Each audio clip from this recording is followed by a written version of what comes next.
ആറ്റുകാൽ പൊങ്കാലയ്ക്ക് ശേഷം തിരുവനന്തപുരം നഗരത്തിലെ മാലിന്യം നീക്കാത്തതിൽ രാഷ്ട്രീയ പോര് മുറുകുന്നു. വീഴ്ച പറ്റിയിട്ടുണ്ടോ എന്ന് പരിശോധിച്ച് അടിയന്തര റിപ്പോർട്ട് സമർപ്പിക്കാൻ മന്ത്രി വി ശിവൻകുട്ടി RDOയെ ചുമതലപ്പെടുത്തി. രാഷ്ട്രീയം കളിക്കുകയാണെന്ന് മേയർ VV രാജേഷ് ആരോപിച്ചു. ആറ്റുകാൽ പൊങ്കാല കഴിഞ്ഞ് 3 ദിവസങ്ങളായിട്ടും നഗരത്തിലെ മാലിന്യം പൂർണ്ണമായി മാറ്റിയിട്ടില്ല. ഇത് കോർപ്പറേഷന്റെ വീഴ്ചയാണെന്നാണ് CPMന്റെയും കോൺഗ്രസിന്റെയും ആരോപണം. കോർപ്പറേഷനെ കുറ്റപ്പെടുത്തിയ ശിവൻകുട്ടി വിഷയത്തിൽ സർക്കാരിന്റെ ഇടപെടൽ പ്രഖ്യാപിച്ചു.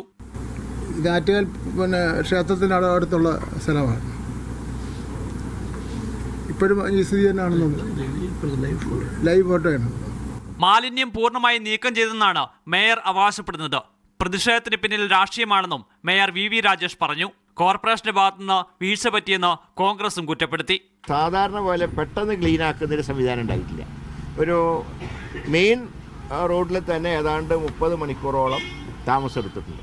മാലിന്യം നീക്കം ചെയ്യാൻ ആവശ്യപ്പെട്ടിട്ടും കോർപ്പറേഷനിലെ ജീവനക്കാർ എത്തിയിട്ടില്ലെന്നും പരാതിയുണ്ട്. കോർപ്പറേഷന് തൊട്ടടുത്തുള്ള LMS ഹോസ്റ്റൽ പരിസരത്തെ മാലിന്യം അവിടുത്തെ ജീവനക്കാർ തന്നെയാണ് നീക്കിയത്. മാലിന്യ നീക്കത്തിൽ കോർപ്പറേഷന് വീഴ്ച സംഭവിച്ചെന്നാരോപിച്ച് ആറ്റുകാൽ വാർഡ് BJP കൗൺസിലറുടെ ഓഫീസിലേക്ക് DYFI പ്രവർത്തകർ മാർച്ച് നടത്തിയിരുന്നു. മീഡിയ 1 തിരുവനന്തപുരം.